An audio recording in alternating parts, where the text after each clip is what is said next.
quero partilhar convosco uma mensagem que se encontra no livro de Filipenses. Quero convidar-vos a abrirem em Filipenses capítulo 2. Filipenses capítulo 2. E é uma mensagem, espero que seja breve, mas que nos ajude, que ajude cada um de nós. Irmãos, nós vivemos dias únicos na face da Terra. A nossa geração, penso que nunca viveu momentos como os que nós estamos a viver. Únicos, a todos os níveis sociais, emocionais, espirituais.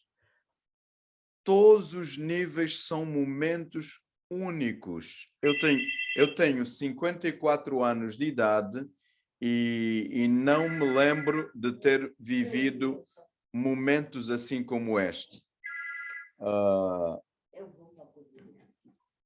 E quero que os irmãos abram no livro de Filipenses, capítulo 2, do versículo 19 até o versículo que nós lemos, o versículo 30, o último.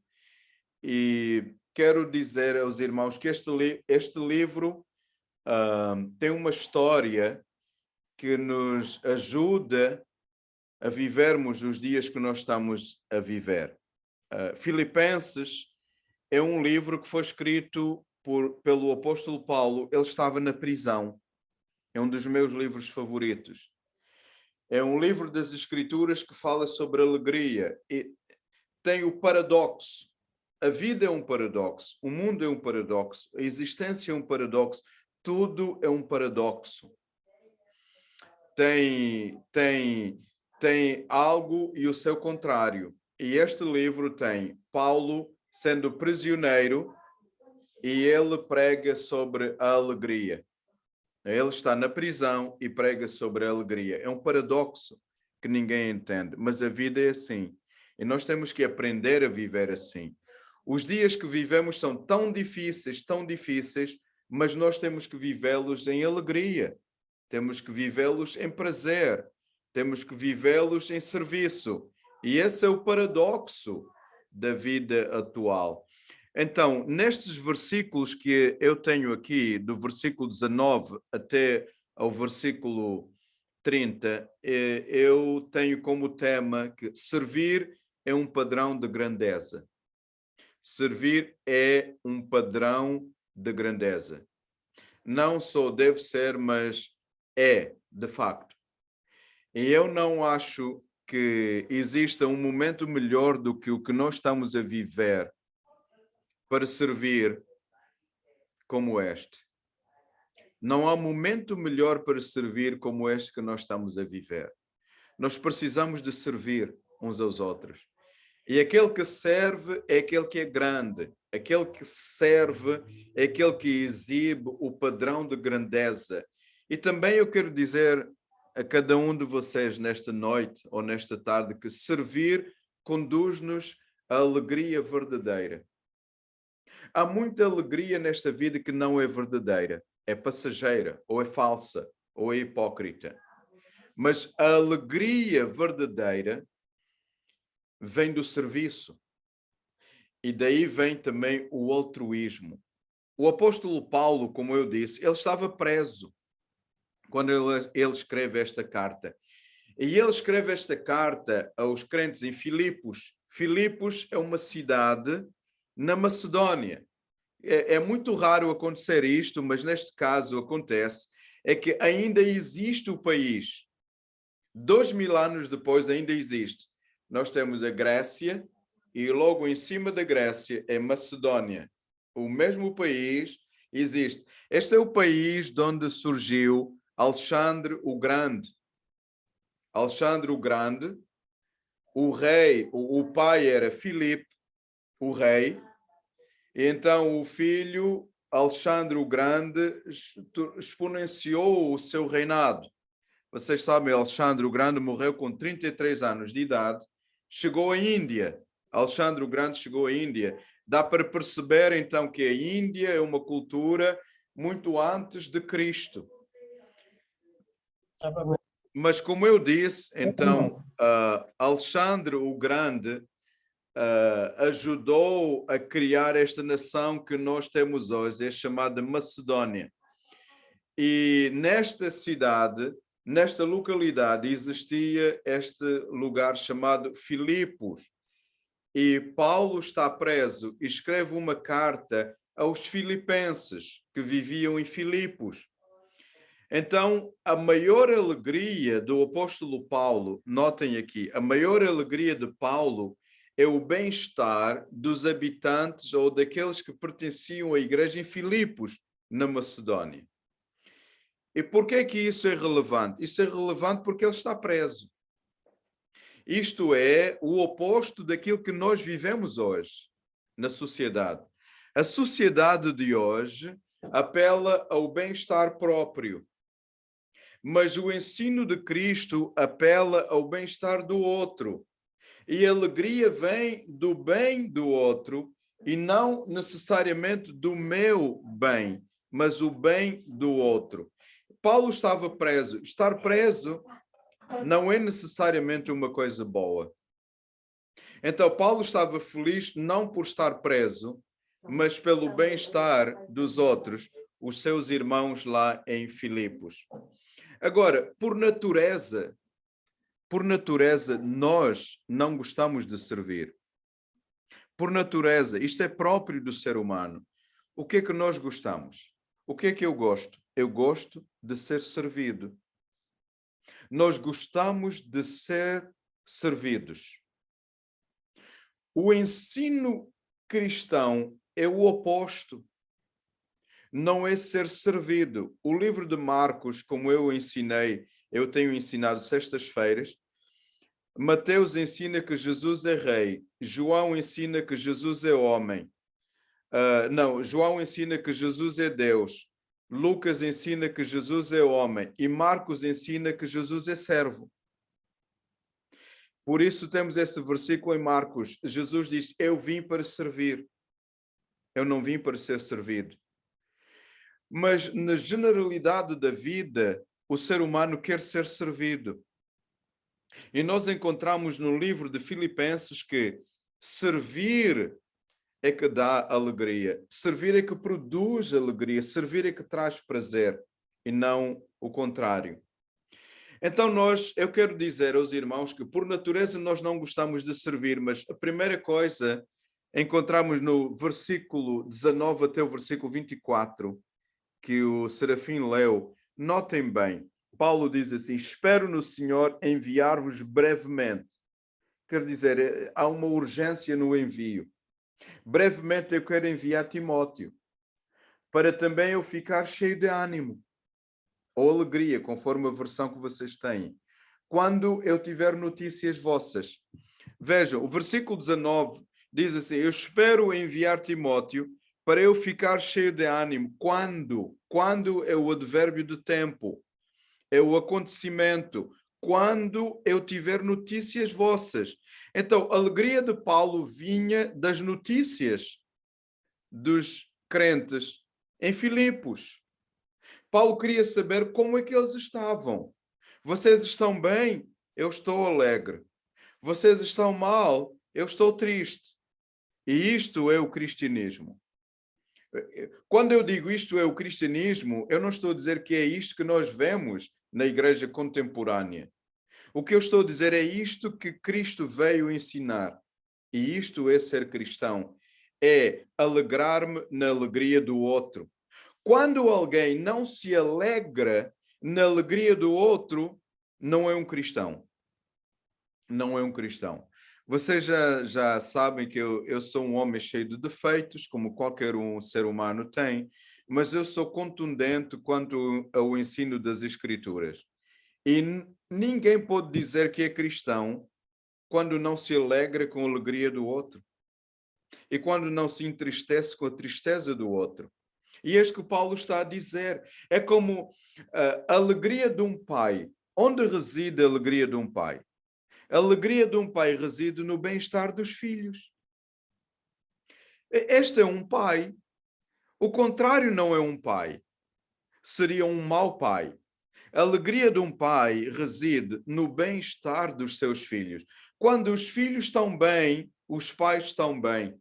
Quando os filhos estão mal, os pais estão mal. É interessante isto. Eu não sei como o contrário pode funcionar. Mas na Bíblia, assim, Paulo era o pai destes em Filipos, na cidade de Filipos, na atual Macedónia. Paulo diz: eu espero enviar Timóteo para eu ficar animado quando eu tiver notícias vossas. Não tenho nenhum outro tão unido a mim, não tenho nenhum outro tão unido a mim e que assim se preocupe tanto convosco. Ele está a falar de Timóteo. Não há ninguém que eu tenha como Timóteo que se preocupa convosco. E esta é uma boa aplicação para nós. Até que ponto nós nos preocupamos com os outros? Algumas pessoas ao longo da vida dizem-me sempre assim: Beto, tu és muito bobo, para não dizer burro, quando eu me preocupo com os outros. Mas eu quero continuar a minha vida assim. Até o meu último dia de vida, eu quero preocupar-me com os outros. Porque a não preocupação com os outros revela uma falta de cristianismo em mim mesmo. É isto que o Paulo está a dizer. Paulo, versículo 21, diz assim: todos os outros, porque ele fala de Timóteo, e agora diz: todos os outros se preocupam apenas com os seus interesses e não com os de Jesus Cristo. Quais são os de Jesus Cristo? Preocupar-se com os outros. Só encontrou Timóteo, porque todos os outros, ninguém mais tem interesse no ser humano. Mas quanto a Timóteo, versículo 22, bem sabem que deu provas da sua virtude. Qual é a virtude? Amar. Amar é uma virtude. Preocupar-se com os outros, com os filhos, com os amigos, com a família. Isso é uma virtude. E como trabalhou comigo ao serviço do Evangelho, como se um filho, como se fosse um filho com o seu pai. O Timóteo trabalhava com Paulo como se o Paulo fosse pai e como o Timóteo fosse filho. Eu espero enviá-lo logo que saiba como vai terminar a minha situação. Ele está a dizer: eu estou preso, eu não sei como isto vai terminar. Mas nós sabemos como o Paulo foi decapitado, não é? Ele foi morto. Mas ele diz assim: eu não sei como isto vai terminar, mas eu confio no Senhor que também eu irei ver-vos brevemente. Julguei que também era conveniente mandar-vos Epafrodito. Agora, como eu disse, a alegria de um pai reside no bem-estar dos seus filhos. Paulo era como um pai para eles. É assim que nós devemos ser para com aqueles que são próximos a nós, como pais, pai e mãe. Ou seja, nos alegrarmos com a alegria deles. Precisamos entender isto. Paulo estava preso, mas Paulo não deixava de estar alegre, porque a sua alegria não estava relacionada consigo mesmo. Qual é o principal problema da humanidade nos dias de hoje? É que nós não nos alegramos com a nossa alegria. Ou seja, nós não nos alegramos porque nós não estamos alegres. Quando a Bíblia diz que nós devemos alegrar-nos também com a alegria dos outros. Se os outros estão a andar bem, se os outros estão bem-sucedidos, ou se são bem-sucedidos, se as suas vidas estão a correr bem, então é um motivo para eu ter alegria na minha vida, mesmo que a minha vida não esteja a andar tão bem. Porque isto é, de facto, o interesse pelos outros. Para Paulo, a alegria vinha do serviço e não de ser servido. Paulo queria servir. Ele estava preso, ele diz: eu vou enviar Timóteo. Eu vou enviar Timóteo, porque eu quero saber como é que vocês estão. Como é que andam as vossas vidas? Como é que andam os vossos filhos? Como é que estão os vossos empregos? Como é que está a vossa saúde? Eu preciso de saber, porque sabendo que vocês estão bem, então eu terei alegria. Mas eu estou preso. Paulo está preso. Para mim, este é um dos livros mais extraordinários da Bíblia. Paulo estava feliz e tinha alegria porque ele havia servido essa comunidade em Filipos, na atual Macedónia. E o serviço em si mesmo era a sua alegria, assim como o fruto do serviço. A alegria vem do serviço em si mesmo. E o fruto do serviço, isto aqui é maravilhoso, é o que hoje é comumente chamar de altruísmo. Quando alguém faz algo não para o seu próprio benefício, mas para benefício dos outros, o nome dado é altruísmo. E é isso que nós encontramos aqui nas Escrituras. Assim podemos ver então que a maior alegria de Deus foi ter enviado Jesus Cristo para servir, para dar a sua vida por nós. Vejam o paradoxo. Paulo estava feliz por servir aos seus amigos na Macedónia. Deus está feliz por servir a humanidade enviando o seu filho. Normalmente nós pensamos ao contrário. Nós pensamos em felicidade quando alguém nos serve. Mas felicidade é o contrário. É quando nós servimos. É quando nós servimos. Quando nós nos doamos. Quando nós amamos. Quando nós bendizemos. Felicidade é para fora. Não é para dentro. Agora podem entender a razão pela qual Jesus disse a uma determinada altura: mais bem-aventurada coisa é dar. Dar é para fora. E Jesus diz isso: mais bem-aventurada coisa é dar do que receber. Mas o que é que o mundo ensina? O mundo ensina que receber é bom, receber é bom, receber é bom. E o cristianismo ensina o contrário: dar é que é bom. Dar. Dar de nós mesmos. É extraordinário. Então, duas coisas. Dois servos. Temos Timóteo e temos Epafrodito. Vamos ver sobre Timóteo. Versículo 22. Versículo 22 diz assim: mas quanto a Timóteo, bem sabem como deu provas da sua virtude e como trabalhou comigo ao serviço do Evangelho, como se fosse um filho com o seu pai. Então, Timóteo tinha alegria por servir a causa do Evangelho no geral. Ele só queria servir. Não importa o que ele tinha que fazer, ele queria servir. Timóteo tinha alegria específica por cuidar dos filipenses. Versículo 22.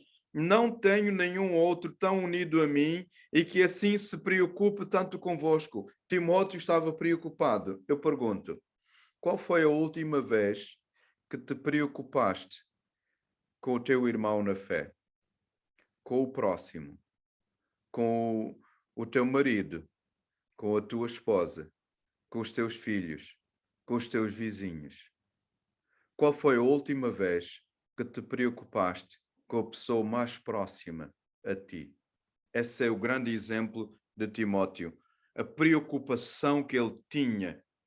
Timóteo não buscava o que era dele, mas Timóteo buscava o que era de Cristo, ou seja, servir os outros. Buscar o que é de Cristo neste contexto de Filipenses é servir aos outros, para a sua alegria, para a alegria deles e para a alegria de Paulo, e tudo para a glória de Deus.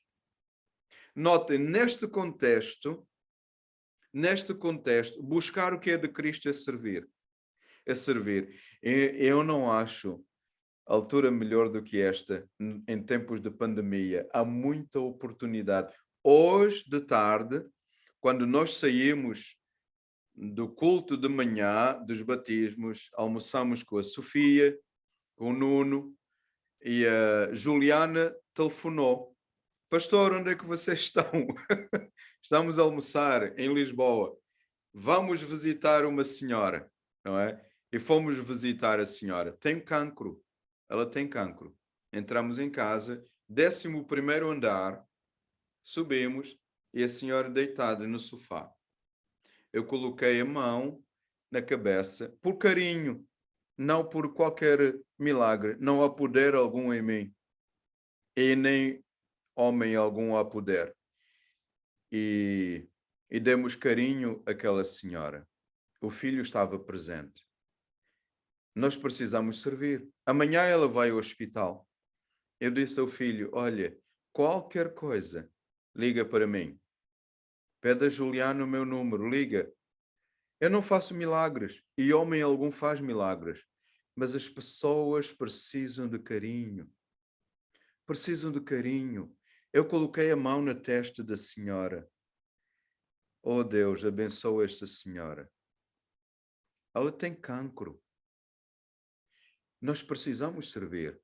Como é que nós servimos as pessoas que estão ao lado? Como? O cristianismo, irmãos, às vezes eu fico cansado. O cristianismo não é isso que nós vemos. O cristianismo é aquilo que nós encontramos na Bíblia. É amar. É servir. É fazer o bem. Isto é, de facto, seguir a Cristo. É uma espiritualidade, não é uma religião. Encontramos outro homem, dois nomes. Um é Timóteo, o outro é Epafrodito. Esse é o nome dele. Versículo 25, diz assim: julguei que também era conveniente mandar-vos Epafrodito. Ok, eu vou enviar Timóteo, mas não chega. Paulo diz, não chega. Vou enviar Epafrodito. Epafrodito, alegria neste homem que tem este nome esquisito, um nome estranho para nós, Epafrodito, alegria na vida dele era de servir os outros e não a si mesmo. Essas eram as características desse homem. Quais são as características deste homem? As suas características e o seu caráter. Vamos ver, versículo 26 diz, ele, Epafrodito, tem tido saudades. Agora, uma nota que percebemos aqui. Epafrodito está com Paulo. Está com Paulo. Paulo está na cadeia. Epafrodito não está na Macedónia. Porque saudades é próprio de quem não está presente. Então, Epafrodito tem tido muitas saudades de todos. E tem andado preocupado convosco. Este Epafrodito deve ter sido um bom homem. Tem tido muitas saudades de todos e tem andado preocupado convosco por ter ouvido que ele estava doente. Há uma nota aqui. Ele está doente. Imagine. Ele está doente e é ele que está preocupado com os outros, que são saudáveis. Isto é o cristianismo. É ele que está doente. E é ele que está preocupado com quem não está doente. Ele está preocupado porque ele ouviu que os que vivem na Macedónia ficaram a saber que ele está doente. Então ele ficou preocupado com os seus amigos. E Paulo então diz, eu preciso de enviar Epafrodito. Eu preciso de enviá-lo. Porque nós vemos as características deste homem. Irmão de Paulo, não carnal, mas irmandade. Cooperador de Paulo, companheiro de lutas, mensageiro dos filipenses, auxiliar nas necessidades. E o caráter de Epafrodito qual era? Duas coisas. Número 1, ele amava. Número 2, ele era um amigo. Ele amava. Ele era um amigo. Quando nós somos frequentadores de igrejas contemporâneo, no mundo contemporâneo, quais são as características que os pastores e as pessoas das igrejas exigem? Vocês notaram, irmãos, muitas vezes não se pode fumar, não se pode beber, não se pode ir à praia, não se pode isto, não se pode aquilo. Há tantas características que não têm nada a ver com o cristianismo. Qual é o caráter de Epafrodito? Número 1, amava. Número 2, era um amigo. Isto é cristianismo. Isto é cristianismo. Amava. Era um amigo. É isso que nós precisamos de ser. Em tempos de pandemia e cada vez mais. Amar e sermos amigos.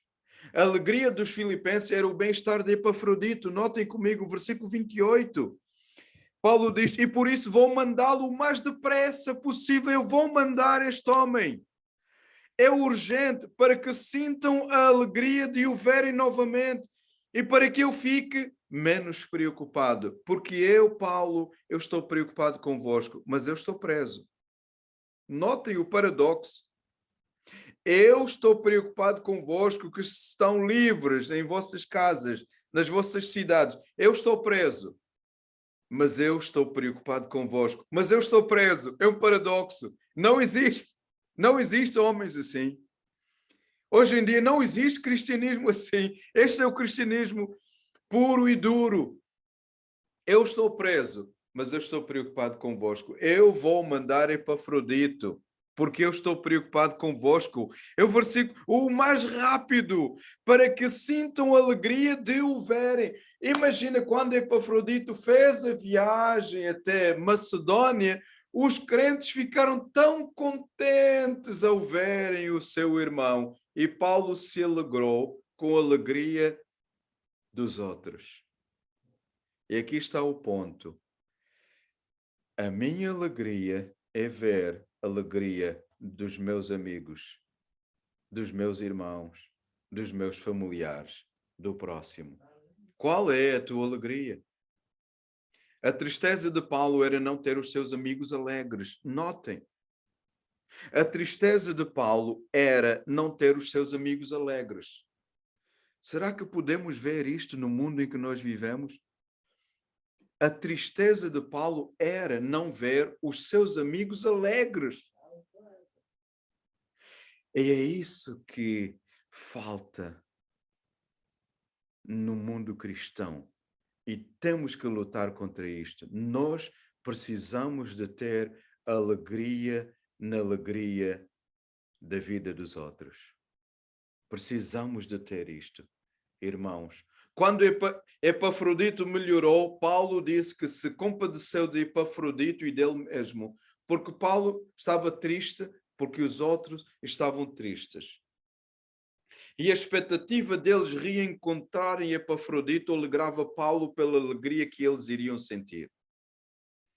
E para terminar, versículo 29 e o versículo 30, Paulo diz assim: recebam-no. Recebam este homem, pois com toda a alegria recebam-no como um irmão no Senhor e estimem. Eu gosto desta palavra, eu gosto da língua portuguesa pelo vocábulo que nós temos. Estimem os que são como ele. Sabem porquê? Porque é raro. É raro encontrar quem ama. É raro encontrar quem ama.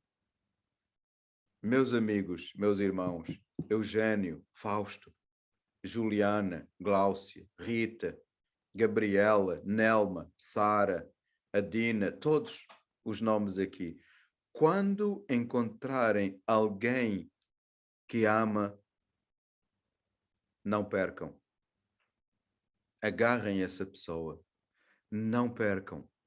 Não percam. Porque não há quem ama. É raro encontrar quem ama. Agarrem. Não percam. É o que Paulo está a ensinar aqui. Leiam comigo. Eu sinto a emoção de 2000 anos atrás. A minha mente vai 2000 anos atrás.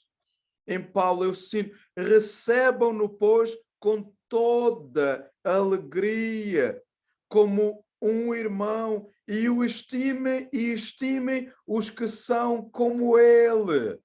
Porque não existem muitos Epafroditos nesta vida. Quando eu encontro alguém que ama, eu abraço e guardo no meu coração. Hoje estávamos com a Sofia. Como vocês sabem, eu batizei a Sofia 15 anos atrás. É uma senhora brasileira, uma veterinária. Eu amo a Sofia. Eu estive com ela em agosto, a última vez. Não, em outubro foi o batismo da Sara. Eu sinto o amor.